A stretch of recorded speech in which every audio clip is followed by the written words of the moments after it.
जरा सोचिए, आप अपनी ड्रीम कार खरीदने के लिए बहुत एक्साइटेड हैं। आपको एक यूज्ड कार मिलती है जिसका माइलेज कम है, तो आपको लगता है कि ये तो बहुत अच्छी डील है। अगर ऑडोमीटर यानी वो डिवाइस जो गाड़ी का माइलेज रिकॉर्ड करता है, उसके साथ छेड़छाड़ की गई हो तो इसी को कहते हैं ऑडोमीटर फ्रॉड। ये एक बहुत बड़ा अपराध है। ऑडोमीटर टैंपरिंग में गाड़ी के असली माइलेज से कम माइलेज दिखाने के लिए ऑडोमीटर की रीडिंग को बदलना शामिल है। जिस गाड़ी का माइलेज छेड़छाड़ करके बताया गया हो, वो सुरक्षा के लिए खतरा भी बन सकती है, ताकि वो सही फैसला ले सके और इस धोखाधड़ी का शिकार होने से बच सके। ऑडोमीटर टैंपरिंग की पहचान करने के लिए बारीकी से देखने की जरूरत होती है और थोड़ा शक भी करना चाहिए।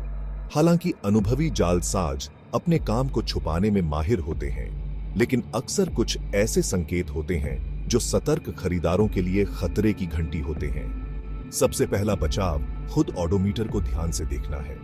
डिजिट्स को ध्यान से देखें। क्या वे टेढ़े मेढ़े दिखते हैं, असमान दूरी पर हैं, या नंबरों के आसपास खरोंच या दाग जैसे छेड़छाड़ के निशान दिखाई देते हैं? ये इस बात के संकेत हो सकते हैं कि ऑडोमीटर के साथ छेड़छाड़ की गई है। ऑडोमीटर के अलावा गाड़ी की पूरी हालत का मुआयना करें।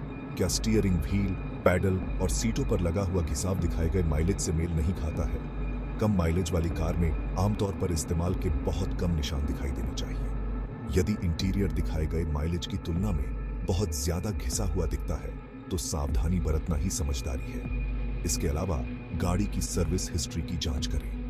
विक्रेता से मेंटेनेंस रिकॉर्ड मांगें और उनकी असलियत की पुष्टि करें। सर्विस हिस्ट्री में अंतराल या रिकॉर्ड किए गए माइलेज में विसंगतियां ऑडोमीटर फ्रॉड के प्रबल संकेतक हो सकते हैं। भारत में ऑडोमीटर टैंपरिंग एक गंभीर अपराध है, जिसके गंभीर कानूनी परिणाम होते हैं। कानून इस कृत्य की धोखाधड़ी की प्रकृति को पहचानता है और उपभोक्ताओं को न्याय और मुआवजा दिलाने के रास्ते प्रदान करता है। भारतीय दंड संहिता (आईपीसी) ऑडोमीटर से छेड़छाड़ को धारा 420 के तहत संबोधित करती है, जो धोखाधड़ी और बेईमानी से संपत्ति की डिलीवरी कराने से संबंधित है। यह धारा 7 साल तक की कैद की सजा का प्रावधान करती है और जुर्माना भी लगाया जा सकता है। इसके अलावा 2019 का उपभोक्ता संरक्षण अधिनियम उन कार खरीदारों के लिए अतिरिक्त सुरक्षा उपाय प्रदान करता है जो ऑडोमीटर धोखाधड़ी के शिकार हुए हैं। इस अधिनियम के तहत उपभोक्ता जिला, राज्य या राष्ट्रीय स्तर पर उपभोक्ता मंचों पर शिकायत दर्ज करा सकते हैं, जिसमें ऑडोमीटर से छेड़छाड़ सहित अनुचित व्यापार प्रथाओं के लिए निवारण की मांग की जा सकती है। मोटर वाहन अधिनियम 1988 भी ऑडोमीटर से छेड़छाड़ के मुद्दे को संबोधित करने में भूमिका निभाता है। हालांकि यह सीधे तौर पर ऑडोमीटर धोखाधड़ी का उल्लेख नहीं करता है, लेकिन यह वाहन पंजीकरण और दस्तावेजीकरण के प्रावधान प्रदान करता है, जिससे अधिकारियों को माइलेज विसंगतियों को ट्रैक करने और अपराधियों के खिलाफ उचित कार्रवाई करने में मदद मिलती है। भाग 4 कानूनी उपाय की मांग, एक कदम दर कदम गाइड। यदि आप खुद को ऑडोमीटर से छेड़छाड़ का शिकार पाते हैं, तो अपने अधिकारों की रक्षा के लिए तेजी से कार्य करना महत्वपूर्ण है। पहले, सबूत इकट्ठा करें। सभी प्रासंगिक दस्तावेज एकत्र करें। अगला, कानूनी नोटिस भेजें। विक्रेता को कानूनी नोटिस भेजने के लिए एक वकील की मदद लें। फिर शिकायत दर्ज करें। अपनी शिकायत के साथ सभी सबूत प्रदान करें। सुनवाई में शामिल हों और अपना पक्ष रखें। अंत में फैसला प्राप्त करें। भाग 5 अपनी सुरक्षा कैसे करें। कार खरीदारों के लिए सुझाव। रोकथाम हमेशा इलाज से बेहतर होती है, खासकर जब ऑडोमीटर धोखाधड़ी की बात आती है। पहला, रिसर्च करें और जांच करें। वाहन के इतिहास और बाजार मूल्य पर पूरी तरह से रिसर्च करें। दूसरा, एक स्वतंत्र निरीक्षण प्राप्त करें।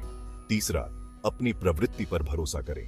यदि कोई डील बहुत अच्छी लगती है, तो शायद यह सच नहीं है। और अंत में, सब कुछ दस्तावेज करें। विवाद की स्थिति में यह दस्तावेजीकरण मूल्यवान सबूत के रूप में काम कर सकता है। भाग 6 निष्कर्ष। ऑडोमीटर धोखाधड़ी से दूर रहे। ऑडोमीटर धोखाधड़ी एक गंभीर अपराध है, जिसके कार खरीदारों के लिए महत्वपूर्ण वित्तीय और सुरक्षा निहितार्थ हो सकते हैं। इस धोखाधड़ी की बारीकियों को समझकर, चेतावनी के संकेतों को पहचानकर और अपनी सुरक्षा के लिए सक्रिय कदम उठाकर उपभोक्ता विश्वास के साथ यूज्ड कार बाजार में नेविगेट कर सकते हैं। याद रखें, जानकारी ही शक्ति है। उपलब्ध जानकारी और संसाधनों से खुद को लैस करके आप सूचित निर्णय ले सकते हैं, बेईमान विक्रेताओं का शिकार होने से बच सकते हैं और यह जानकर मन की शांति के साथ ड्राइव कर सकते हैं कि आपने एक अच्छा निवेश किया है।